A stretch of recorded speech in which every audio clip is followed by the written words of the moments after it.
Dr. Bill Nas is the foremost authority on overcoming procrastination. Here is Dr. Bill. Today we'll look at how to combat behavioral procrastination. This is where you start something you want to do and then quit midstream before you can enjoy the benefits. Here are 4 examples. You join a health club and quit after a few weeks. Does that sound familiar? You start a stone wall and it remains undone. That old car you bought to restore gathers dust and starts to rust. You have a great idea for a business, write up a plan, but that is as far as you get. I'll bet you have your own examples of starting something you wanted to do and then fizzled out before you finished. Maybe you'll finish someday, maybe you won't. For other situations, you discover that the project is not your cup of tea.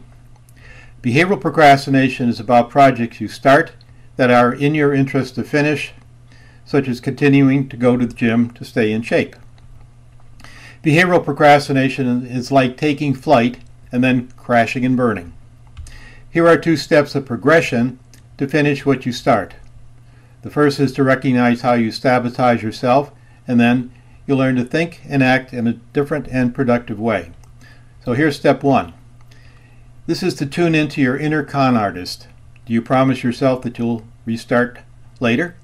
If so, this promise is like taking the word of a con artist. Why do I say this? You feel lulled by false hopes while your project stays dormant. You've been taken.